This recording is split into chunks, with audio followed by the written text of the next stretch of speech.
আসসালামু আলাইকুম ভিউয়ার্স। তো যে যেখান থেকে আমার এই ভিডিওটি দেখছেন, আশা করি আপনারা অনেক ভালো আছেন এবং সুন্দর আছেন।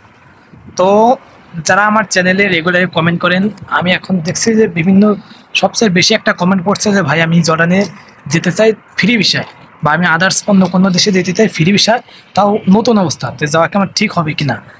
ভাই, ফ্রি ভিসায় যদি আপনি নতুন অবস্থায় আসতে চান, কার কি সাজেশন এটা আমি জানি না, কিন্তু আমার যে সাজেশন থাকবে, আপনার নতুন অবস্থায় কখনো ফ্রি ভিসা আসেন না। কারণ নতুন অবস্থায় ফ্রি ভিসা আসলে আপনি প্রথম যে একটা বছর একেবারে আপনার কষ্টটা বৃথা দেবে এবং ফ্রি আপনার আকামা করতে হবে। একটা বছর কিন্তু আপনার কষ্টটা বৃথা দেবে। কী জন্য?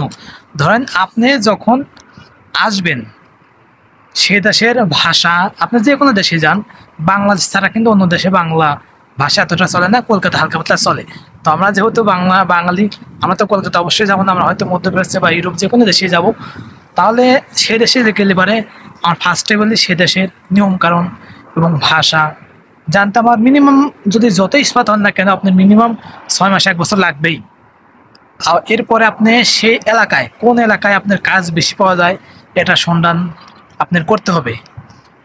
এরপরে আপনাকে কাজের ব্যবস্থা করতে হবে। তারপরে এরকম এই সব কিছু করার পরে আপনার মিনিমাম 1 বছর সময় চলে যাবে মিনিমাম।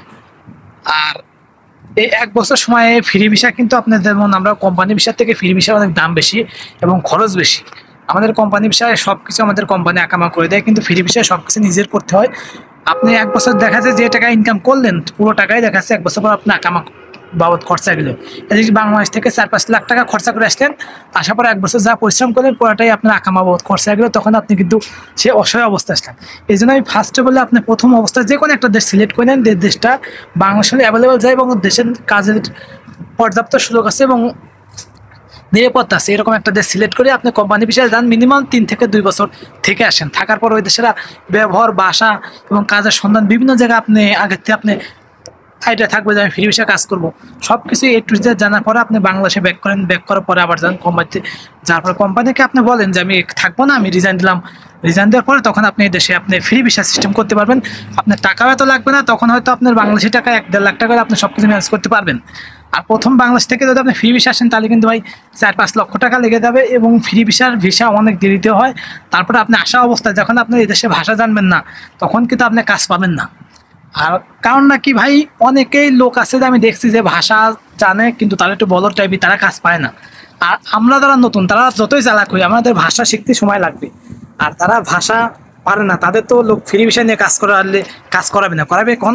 আপনাকে তারা ঘন্টা হিসাবে টাকা দিবে, আপনাকে কথা বোঝানোর জন্য তারা টাকা দিবে।